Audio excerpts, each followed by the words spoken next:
Privatskole er en skole, som man kan sige, det er en moderne skole, som min bedstemor ville have lavet den. Forstået på den måde, at vi har alle de nye moderne undervisningsprincipper indover, og så har vi orden og struktur, forhåbentlig velopdragende børn. Arbejdsmetoden her på skolen er meget forskellige. Mange gange så har vi gruppearbejde, og andre gange så har vi alenearbejde. Det sociale miljø her på skolen er rigtig godt. I frikvartererne kan vi gå ud og sidde i sofaerne i hyggerummet og spille noget bordfodbold, hvis vi vil. Jeg synes, det var let at falde til på skolen, fordi at folk er meget åbne og søde. Vi har et godt socialt miljø på skolen. Vi har morgensang, hvor alle klasser er sammen, og vi har nede i gården, hvor at vi spiller fodbold sammen med de mindre klasser, og man kender mange af de mindre børn og de større børn, og kan deres navn og hilser på hinanden på gangene, og alle er glade og smilende.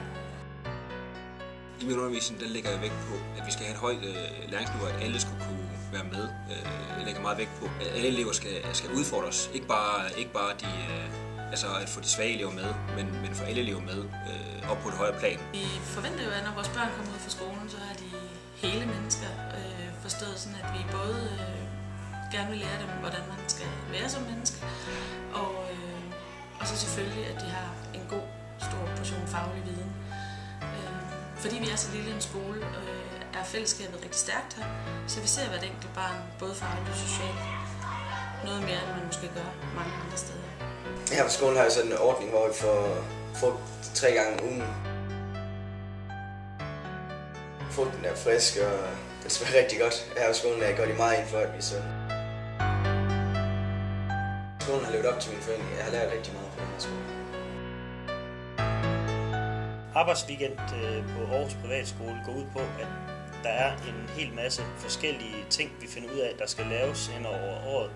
Det kunne være at male gangene, eller male klasselokalet, eller sætte en ny tavle op, eller rydde op udenfor, eller lave en ny bane ude i skolegården. Og alle de ting, de bliver så samlet op hen ad året, og så hver halve år, så har vi en arbejdsweekend, hvor frivillige, det er både elever, og det er lærere, og det er forældre, der kommer for at gøre skolen bedre simpelthen i de fysiske rammer.